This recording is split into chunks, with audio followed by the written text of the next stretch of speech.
एक बार गौतम बुद्ध अपने शिष्यों के साथ गुजर रहे होते हैं।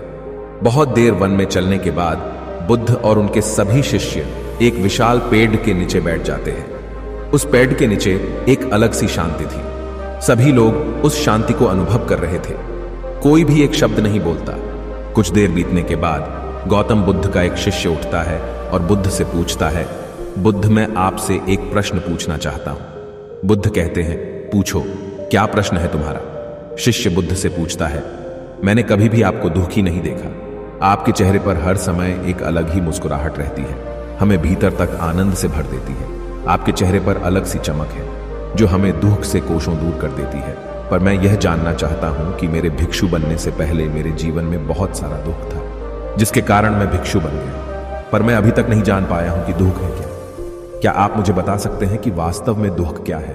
बुद्ध मुस्कुराते हैं और अपने भिक्षु से कहते हैं, दुख एक विचार से ज्यादा कुछ नहीं है। सभी लोग सुनकर चौंकते हैं और बुद्ध से पूछते हैं, परंतु बुद्ध, विचार तो आते हैं और चले जाते हैं, पर दुख एक बार आ जाता है तो जाने का नाम ही नहीं लेता। बुद्ध कहते हैं, मैं तुम्हें एक छोटी सी घटना बताता हूं। एक नगर में एक धनी शेठ रहता है।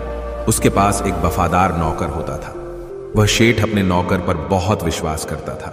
वह शेठ अपने नौकर कभी भी किसी बात के लिए भी शक नहीं करता, क्योंकि उसका नौकर वास्तव में ही बहुत ईमानदार होता है। एक बार उस शेठ को किसी काम से बाहर जाना पड़े रहा। 2-3 दिनों के बाद जब वह शेठ वापस लौटा तो वह एक कीमती सामान लेकर आता है। वह उस कीमती सामान को अपने कमरे में बढ़ा सजाकर रख देता है और अपने नौकर से कहता है, तुम्हें खास तौर पर इस चीज का ध्यान रखना। ध्यान रहे ये टूटे नहीं, ये मेरा बहुत प्रिय है।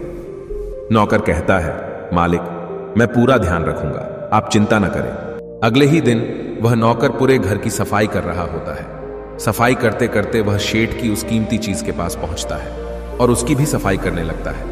सफाई करते वक्त वह कीमती चीज उस नौकर के हाथ से फिसल जाती है और नीचे गिर जाती है। शेठ को यह बात पता चलती है और वह नौकर के पास आता है और नौकर को खूब डांटता धमकाता है। पर न तो वह उस नौकर को नौकरी से निकाल सकता है और न ही उसे पीट सकता है, क्योंकि वह उसका बहुत वफादार और पुराना नौकर था। इसलिए वह डांट धमकाकर ही उसे छोड़ देता है। शेठ अपने उस कीमती चीज के बारे में सोच सोच कर बहुत दुखी हो जाता है। रात होती है और शेठ अपने कमरे में लेट जाता है।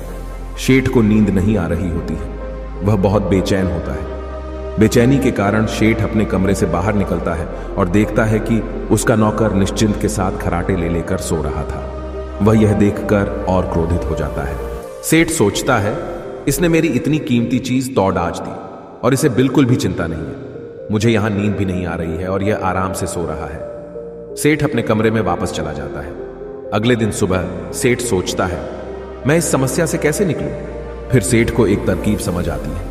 वह अपने नौकर के पास जाता है और अपने नौकर से कहता है, मुझे बहुत दुख हो रहा है, यह बताते हुए कि वह जो कीमती चीज कल तुमने तोड़ी थी वह मैं तुम्हारे लिए लाया था। मैं चाहता था कि मैं उसे तुम्हें उपहार में दूं, परंतु अब क्या कर सकते हैं, अब तो वह टूट गई है। फिर क्या?